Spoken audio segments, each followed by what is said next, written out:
So as we had done before, now comes the time to define currents at this particular node. If there is no specific current direction given, then we can always assume outgoing currents. I will discuss I1, I2, I3 little later. Right now, I will mark the current directions which I'm going to use to write the KCL equation. So they may not match with this I1, I2, I3 currents. We will bring them into picture later on. This three currents that I have defined right now, I'll be using them to write the KCL equation at node A. So let's start everyone with the first step. We are applying KCL at node A. It says that the sum of incoming currents is equal to sum of outgoing currents. We have only defined three outgoing currents. So when we add them, the sum should be equal to 0.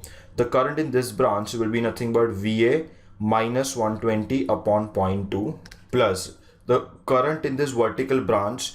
Otherwise, we would have written the expression as VA upon the value of the resistance, but the value of resistance is unknown to us, and hence I can't define the current to be VA upon resistance. But it is not required also, because we already know the current in this branch, which is equal to 30 amperes. So I will simply write plus 30, that's the vertical branch current, and current in this branch 0.3 ohm will be the potential difference across 0.3 ohm, which is going to be VA minus VB divided by the resistance, which is 0.3, and this will be equal to 0. We take VA minus VB because the current is flowing towards right.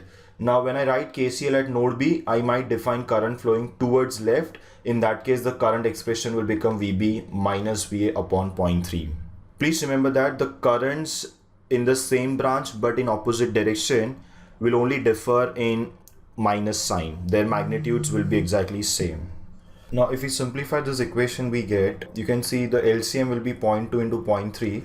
So 0.3 into VA minus 120 plus 0.2 into 0.3 into 30 plus 0.2 into VA minus VB equal to 0.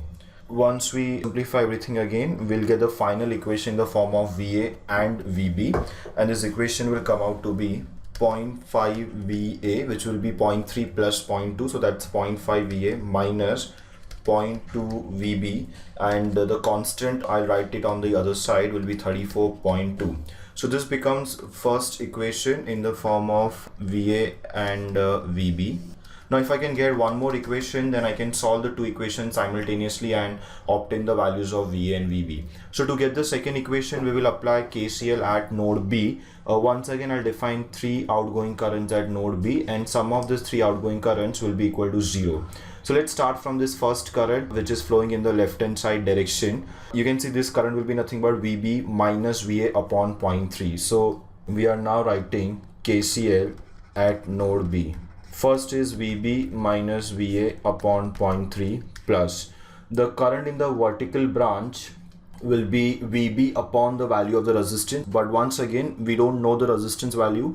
Instead, we are given the current value of 20 amperes. So the current through this branch will directly be 20, and the current in this right hand side branch will be VB minus 110, because that's the voltage source with its positive polarity connected towards the node. So that's the reason when we have to define the potential difference across the resistance, it will be VB on this side, and we take minus 110 and divide it by 0.1. So it becomes 20 plus VB minus 110 upon the resistance is 0.1 ohm. This is equal to 0. Now once again, if I simplify this, cross multiplying with the LCM, which will be 0.3 into 0.1, and further simplifying, we get one more equation in the form of VA and VB. This time it will be 0.1 VA minus 0.4 VB, and this will be equal to minus 32.4.